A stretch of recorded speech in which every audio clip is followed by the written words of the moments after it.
notre mana pour le tourisme, l'avenir de notre Finnois.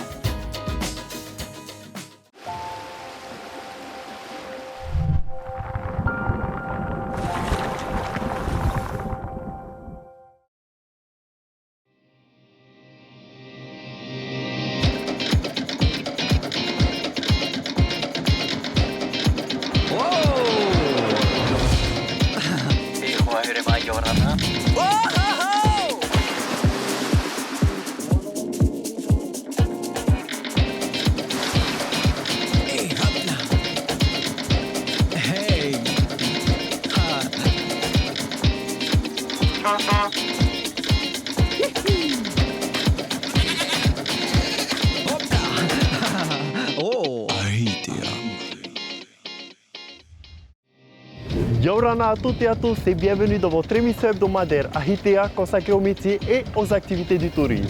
Cette semaine, je vous propose de découvrir le métier de contrôleur aérien suivi de sa rubrique Astuces. Votre rubrique Perspective sera consacrée au comité du tourisme de Bora Bora et nous irons demander à un influenceur local de répondre aux livres à questions d'Ahitea. Allez, c'est parti pour une journée dans la tour de contrôle de Bora Bora avec Ariro Sandras. Yorana Ariro. Bonjour Tamara. Tu vas bien? Comment ça va? Super, et toi? Alors aujourd'hui, tu veux découvrir le métier de contrôleur aérien? Oui, tout à fait. Ben, c'est parti. On y va. Yorana, je suis Arirao Sandras, j'ai 29 ans et je suis contrôleur aérien à l'aérodrome de Bora Bora depuis bientôt 2 ans, après avoir fait une formation de 3 ans à l'École nationale de l'aviation civile. Les meilleures choses ont besoin de patience. Situé sur le Moto Mouté, l'aéroport de Bora Bora accueille une douzaine d'avions par jour, soit plus de 800 passagers. L'équipe de la tour de contrôle compte 3 femmes et 3 hommes, parmi lesquels Ariro qui y travaille depuis 3 ans. Ariro, parle-moi de ton métier. Eh bien, les missions d'un contrôleur aérien, c'est d'assurer la sécurité des vols et puis d'assurer la fluidité du trafic. Et qu'est-ce qui t'a poussé à devenir contrôleur aérien? Eh bien, c'est un métier que j'ai toujours voulu faire depuis le collège, je crois. Et donc, j'ai passé le concours d'entrée à l'École nationale de l'aviation civile. Et qu'est-ce que tu me réserves pour aujourd'hui? Alors aujourd'hui, d'abord, il faut ouvrir la tour de contrôle. Ensuite, on va vérifier que tous les moyens techniques fonctionnent. Et une fois que c'est bon, eh bien, c'est la gestion en temps réel des vols. C'est-à-dire qu'on va organiser la circulation des avions, des aéronefs et des autres véhicules, aussi bien dans le ciel qu'au sol. D'ailleurs, c'est l'heure d'ouvrir la tour, donc on va y aller. On y va. C'est parti. La tour de contrôle de Bora Bora est ouverte de 7h à 20h sans interruption. La permanence est assurée par 2 contrôleurs aériens. À une dizaine de mètres du sol, avec une vue à 360 degrés, nous embarquons pour plus de 5 heures de surveillance de l'espace aérien. Donc on va commencer par tester le matériel, on va voir si les micros fonctionnent, les téléphones, tout ça, et puis ensuite on va s'installer pour gérer le trafic du jour. Ok. La balise, la radio, les multiples téléphones, l'enregistreur, tous les équipements doivent être testés. Une étape essentielle afin de pouvoir gérer en toute sécurité le trafic de l'aéroport. Là, c'est l'écran où on aura tous les paramètres météo qui vont s'afficher. D'accord. Sur cet écran-là, j'aurai le contrôle de tout le balisage de la plateforme. Ok. Donc aussi bien sur la piste, sur les voies de circulation, et puis les aides à l'atterrissage qui sont sur les 2 côtés de la piste. Donc là, j'ai tout allumé parce que le pompier va aller vérifier toutes ces lumières. Ok. C'est la ronde de sécurité. La piste de 1500 mètres est inspectée en suivant un protocole réglementaire. Les éclairages fonctionnent parfaitement. Une fois les vérifications terminées, j'éteins le balisage de piste, prêt à faire atterrir le premier vol de la journée. Ariro s'installe à son poste de contrôleuse aérienne et m'explique comment s'organise le trafic aérien. Donc là, ici, on a tous les vols du jour. Donc ces petits papiers qu'on appelle des strips, qui ont été préparés par mon collègue d'hier soir. Et sur chaque vol, il y a des indications. Donc sur chaque bout de papier, tu auras l'heure d'arrivée estimée, l'indicatif de l'appareil, le type d'appareil, qu'est-ce que c'est, sa provenance et la date. Le premier vol est en approche. Les avions doivent se poser et décoller face au vent. Air Europe établit un contact radio pour donner les instructions au pilote. Air Tahiti Yankee Golf, piste 11, autorisé atterrissage, vent 080 degrés, 12 nœuds. Je suis impressionné de voir cet avion atterrir si proche de nous. Le contrôleur aérien a de lourdes responsabilités. C'est une véritable bouffée d'adrénaline.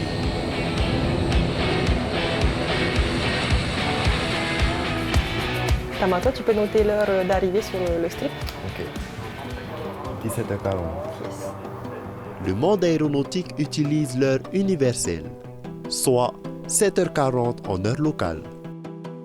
Ce matin, le trafic est assez dense. Les avions s'enchaînent et Air Europe doit gérer le flux aérien. Les deux suivants, ils sont prévus d'arriver en même temps. Ok. Et en fait, mon temps d'occupation de piste, le temps qu'il se pose, qu'il roule et puis qu'il dégage la piste, ça me met à peu près 3-4 minutes. Donc j'ai demandé au contrôleur de Tahiti de me mettre au moins 4 minutes entre les deux. D'accord. Air Europe reste très concentrée. Elle doit maîtriser son stress, être concise et claire lorsqu'elle échange avec les pilotes. Air Tahiti Yankee Golf, Borato reçu, la piste 11 en service, vent 070 degrés, 14 nœuds, visée supérieure à 10 km, température 27, QNH 1010, rappelé libéré. Là, tu viens de recevoir l'appel du pilote. Voilà, c'est le pilote qui me demandait la météo complète du terrain. Donc je lui ai tout donné, la piste en service, le vent, la hauteur des nuages. Ok. Et je vois que vous utilisez un langage assez technique. Ouais, c'est un vocabulaire aéronautique assez précis qu'on apprend en formation. Et c'est un langage universel utilisé partout dans le monde aérien.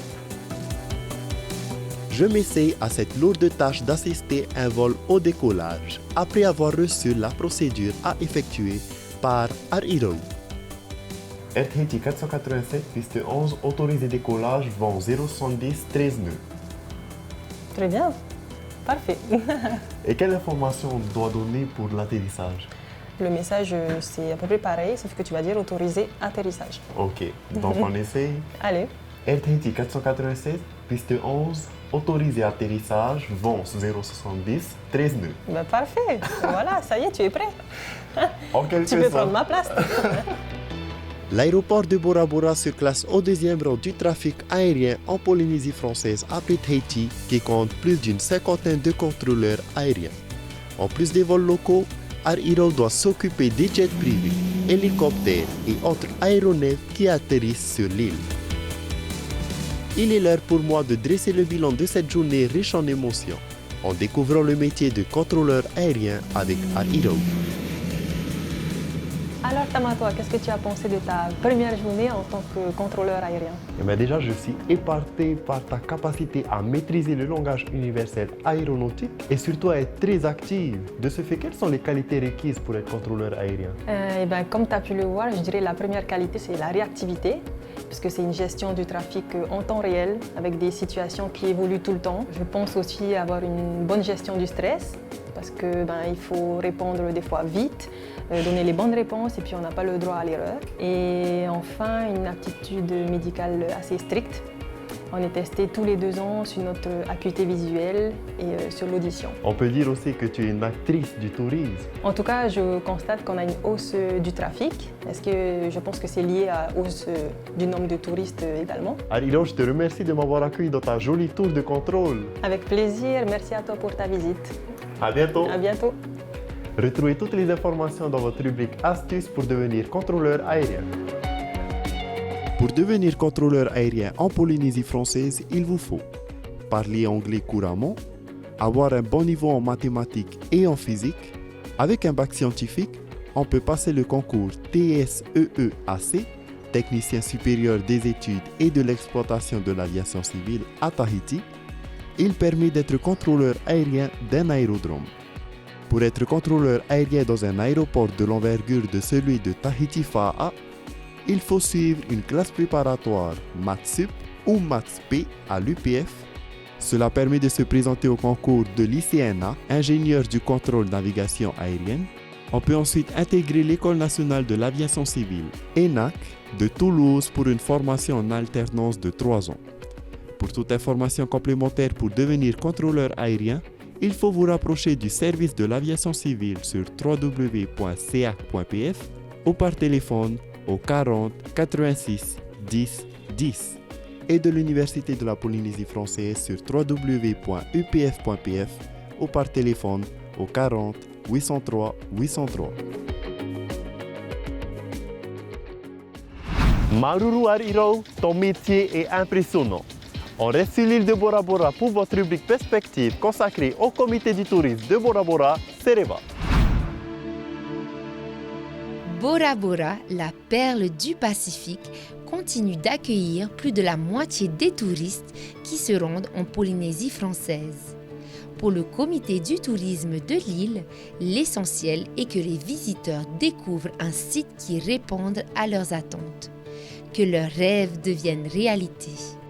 Il y a une satisfaction de la part des touristes d'arriver à Bora et finalement de découvrir que ce qu'ils ont rêvé, c'est vrai, c'est la réalité. Donc souvent, leur réaction, c'est de dire « Waouh, c'est vrai ». Près de 80% du marché touristique de Bora Bora est haut de gamme. Ce sont souvent des couples en lune de miel qui font le voyage de leur vie, dont la moitié sont américains. Le budget moyen des honeymooners s'élève à plus de 2 millions de francs pacifiques par jour. La destination se doit donc d'être à la hauteur de sa réputation dans un environnement préservé.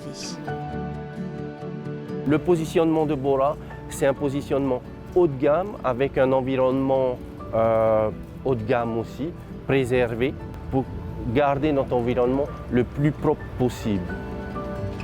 L'arrivée des nouvelles compagnies aériennes internationales, depuis 2 ans, a permis une amélioration du taux de remplissage des hôtels et des meublés. Le tourisme se diversifie et le comité du tourisme œuvre pour que le séjour reste inoubliable. On fait tous les accueils des personnalités qui viennent sur Bora Bora.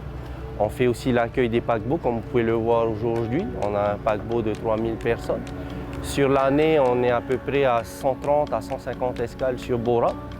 Donc ça nécessite une organisation pour accueillir nos visiteurs, nos invités. Et on les accueille avec des groupes de danse ainsi que des musiciens. Et puis souvent on leur offre aussi des fleurs. Après une période difficile à la fin des années 2010, le tourisme est en croissance constante depuis 7 ans et a explosé ces 2 dernières années. On a lancé la réflexion auprès des professionnels, auprès des hôteliers, des grands acteurs économiques touristiques du pays pour justement se poser les bonnes questions et donner le cap de Bora Bora dans le futur. Et donc la croisière fait partie de cette réflexion.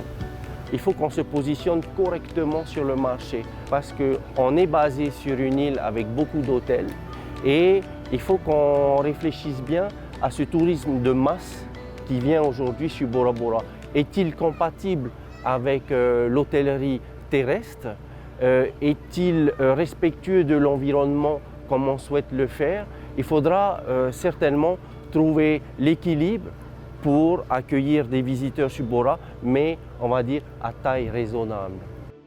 Bora Bora veut conserver son identité pour rester une destination de rêve à la hauteur de sa réputation.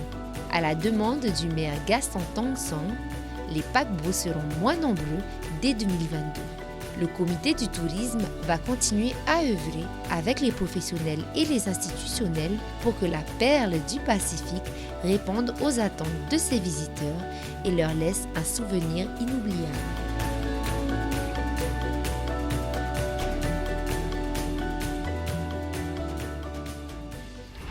À présent, voici le livre à question d'Ahitea avec le professionnel du tourisme, spécialiste des îles Marquises, Kohu Barsinas.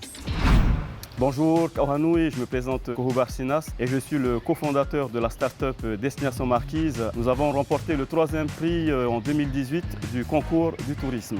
Yorana, bienvenue dans le livre à question. Tourne les pages au gré de tes envies. Ton île préférée au Fénois, l'île où je suis né, Jivaoa. Poisson cru ou fafarou, poisson cru. Ton expression locale préférée, c'est une phrase en marquisien, Aohote ii, ça signifie bon courage. Ton meilleur souvenir d'enfance au Fénois? Quand j'étais petit, on avait l'habitude d'accueillir des colonies de vacances et c'était vraiment génial parce qu'on apprenait aussi ce que les autres enfants en fait, qui viennent de Tahiti ou d'ailleurs pouvaient nous apporter dans notre village. Nous, on essayait de leur montrer comment on pêchait, comment on faisait nos costumes. Et eux, nous apprenaient des danses, en tout cas, qu'on ne faisait pas aux Marquises. Ta musique locale préférée, c'est un groupe des Marquises, ça s'appelle Takanini. Il y a une chanson qui me parle beaucoup, c'est Kamave. Kamave, Kamave, Tautupuna, Kamave, Kamave, Hakamave Mai. L'île que tu rêves de découvrir. En fait, ce n'est pas vraiment une île, c'est une zone qui se trouve au nord des Marquises. Donc on va trouver Eyao, Hatuta'a et Mutuone. Ta personnalité locale préférée? C'est une personne qui a beaucoup changé de choses en moi dans ma vie personnelle et professionnelle, Steve Ambling. Ton site touristique préféré? Je ne vais pas aller loin, je vais aller dans mon village, Ta'awa. Il y a un grand site qu'on appelle Upeke. Et à chaque fois que je rentre chez moi, je vais me ressourcer, me recueillir, voir le tiki Tiu. Ton habit ou accessoire local préféré, je le porte, c'est ce collier, il ne me quitte plus. Si je ne l'ai pas autour du cou, il est dans mon sac. Tatou ou not tatou? Oui, évidemment, tatouage, parce que le tatouage, c'est notre histoire. On se tatouait autrefois pour dire de quelle tribu on venait, qu'est-ce qu'on faisait dans la vie de la communauté, est-ce qu'on était pêcheur, chasseur. 3 mots pour définir le Polynésien: c'est un guerrier, c'est aussi quelqu'un qui est très croyant et bien sûr généreux. 3 mots pour définir Tahiti et ses îles: son peuple, sa nature et ses cultures. Comment définirais-tu le tourisme? Ce sont des personnes qui sont conscients qu'ils viennent dans un paradis et qu'il faut réussir à privilégier ce tourisme culturel. Que penses-tu du touriste qui vient en Polynésie française? Moi je lui dis merci de venir jusqu'à nous. Pour moi c'est important et c'est la première économie de Polynésie française. Quel serait pour toi le métier de tes rêves dans le secteur du tourisme? Je le fais un métier qui me passionne, c'est de créer. On est des artistes, mais ce qu'il faut vraiment garder, c'est cette vision de développement durable. Alors si demain tu reçois un touriste chez toi, quel itinéraire lui ferais-tu aux Marquises? Je vais l'emmener dans ma vallée, lui montrer tous les gens qui ont une passion dans la vie, qu'ils soient sculpteurs, tatoueurs. Je vais l'emmener sur Fatouiva parce que sur Fatouiva, on va trouver une autre culture, le tapa. On va l'emmener à Uapo parce qu'il a des pics magnifiques. J'ai fini. À Ohote'i pour nous donner du courage. C'est pas tous les jours évident, même si on est en Polynésie. Essayons de garder la tête haute, de promouvoir notre culture, que le tourisme c'est important en Polynésie. Donc à tous, à Ohote'i.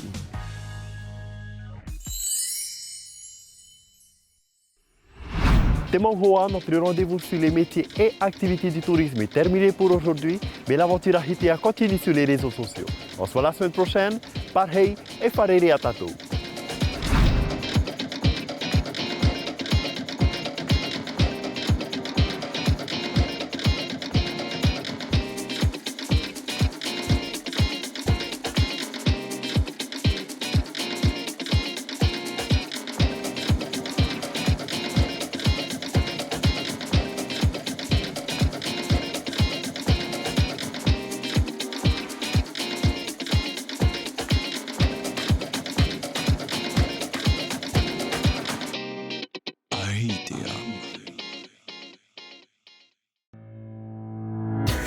Notre mana pour le tourisme, l'avenir de notre Fénois.